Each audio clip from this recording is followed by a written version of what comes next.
So what is one thing that fitness coaches can learn from the rehab world? I think it's the individualization that you see a lot more in rehab, especially from like a personal side. When you look at the shift in therapy research with the emergence of pain science and understanding, that tissue isn't everything, kind of the biopsychosocial model, we've probably intuitively been doing this for a while, but like we take a step back, really talk to our patients, we get to know them, like kind of meet them where they're at. And I think with fitness, we look at, even if a client tells us they have this grand goal of the games or a six pack or making varsity, it's like we treat them as such and we kind of ignore the steps along the way. So you're saying, sorry, I just want to make sure I'm following along. On the fitness side, you're saying, games, varsity, six pack.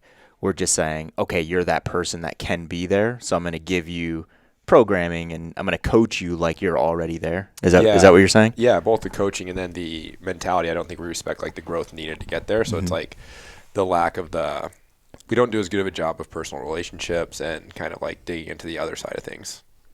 Cool. Yeah, you'd never really look for or expect shortcuts or like templates from someone who's providing you like medical healthcare.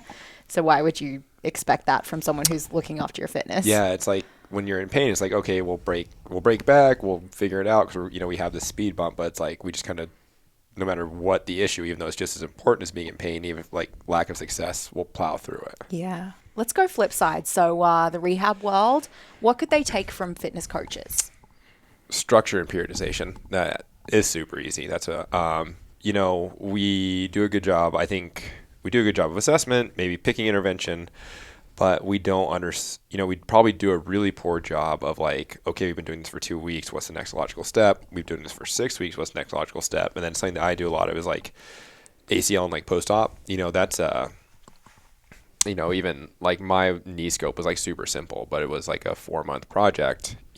That's multiple blocks of training versus even someone who has like those more serious like ACL or rotator cuff reconstructions. That's 12 to 18 months to like full performance. Like you need to kind of have this like long-term vision and like progress through those changes a lot better. We could do that a lot better. Why do you think that is? Do you think it's because in the rehab world, you're used to seeing a patient from, post surgery from this month to this month, and that's it? So you don't really have to consider everything else that's happening 18, 24 months down the road? I think it's two things. One is the insurance model limits you. So even if it's a non-surgical thing, say you have someone who's had a tendonitis for 2 years, so they haven't trained well for, maybe a year, to the point where they come see you, get them out of pain, and it's like, okay, well, do I jump back to where I was 2 years ago? What do I do? So, we could probably see them for 3 more visits, periodize their first step and get them rolling. That would be a benefit. And I think the other thing is, just in PT, like I taught in a PT program, like we don't teach period, like it's just not part of our education. It's something that we're ignoring. That's super important. Yeah.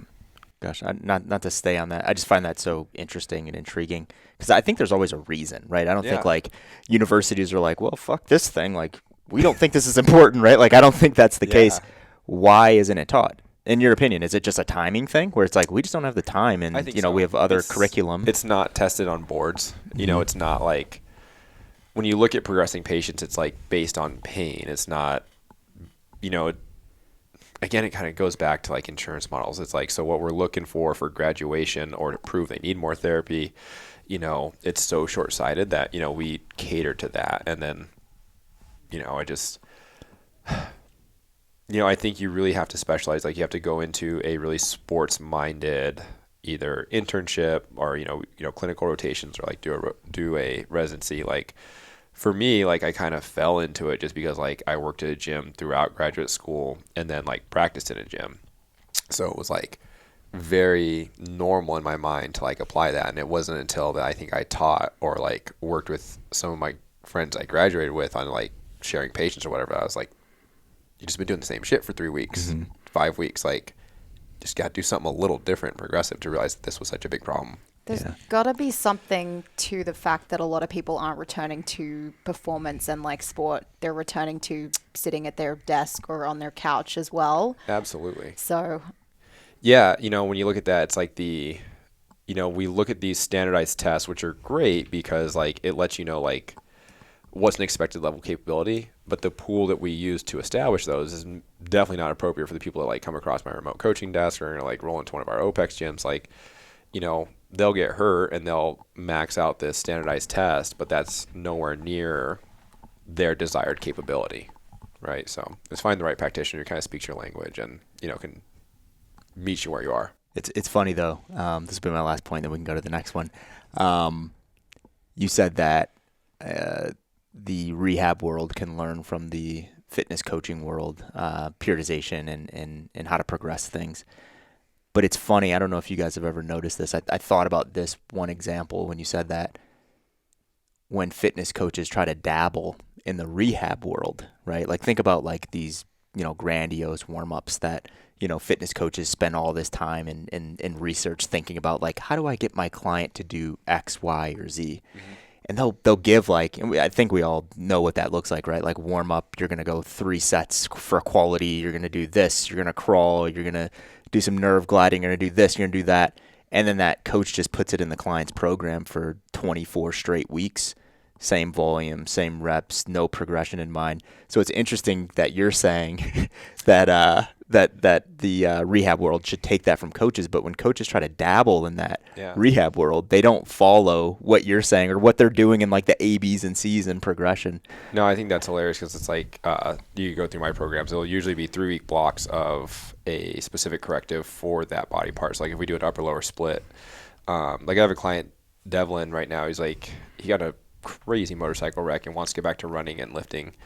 And like, so one of the big things is like motor control around the ankle, tib anterior. And so like Mondays and Fridays are 3-week blocks of ankle mobilization, specific strengthening pieces, but they're only for 3 weeks and they're still progressive reps week to week.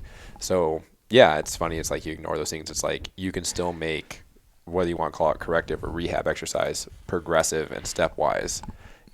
And that should be happening even in like your ACL, like your first 4 visits, the exercise may not change because of the surgical limitations, but it's reps, sets, rest periods. Like you can apply all the things of like muscle endurance, maybe not absolute strength, but just like these variables and tweaks, like you can still, those can still be implemented at any part in the rehab stage. That way it's like, there shouldn't be 8 visits in a row that are exactly the same, no matter where you are.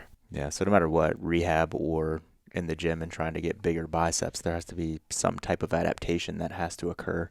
If you're doing just like, the same ankle mobilization thing Monday through Friday for 8 weeks, in week 3, you're probably your brain's just like, the fuck? Yeah, I've done this, 10 times already. What are you doing, man? So yeah, it's interesting. Absolutely.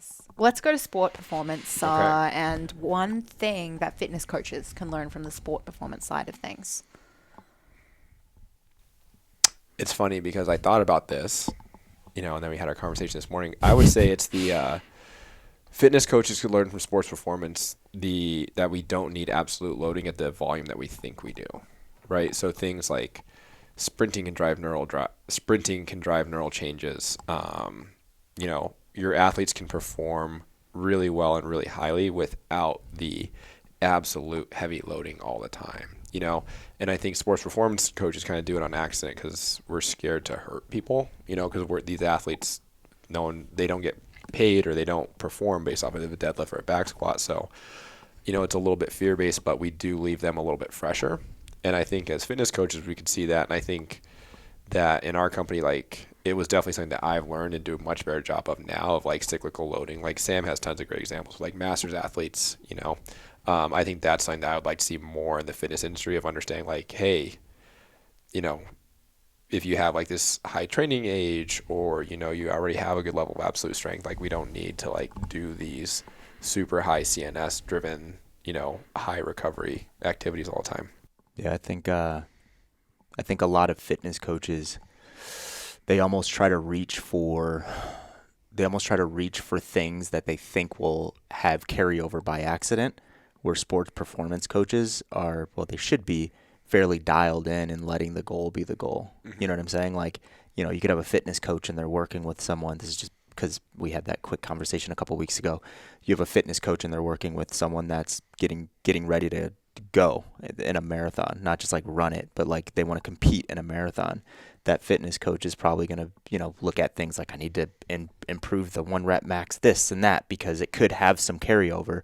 Where the performance coach or the coach that coaches a bunch of marathon runners, they're probably just like, they're in their brain, they're thinking about miles and pace when they're actually doing that thing. And they're like, yeah, fuck, I'm not putting, 85% of this person's absolute load on their back 3 times a week. So that's going to take away from all those very specific things. So, yeah, I think that's an interesting point. Last one. So what's one thing that sports performance can learn from fitness coaches? I'd say probably, especially from like our model, is the variation you can do for aerobic and lower aerobic conditioning. So, it's not just, I don't know how many people have just sent their kids on a 20-mile run. Not a 20-mile run, but, just like, you play the sport, go run. Like, I'd probably say, like, fighting is probably the best one. It's like, I don't know how many wrestlers run 6 miles a night. And it's good, but we could actually give them less eccentric contractions. We could actually do things like timing their shadow boxing, put a heart rate monitor to it, mixed map work of carries and rowing and biking. Like, there's a lot of things that we do that could be more convenient, play into, because like, I grew up in a cold weather state and like put on like 9 coats and go run around the lake and, if you're biomechanically not great at running, you're just going for a plod. So I think there's a ton of things that we could teach them to improve what they would consider conditioning.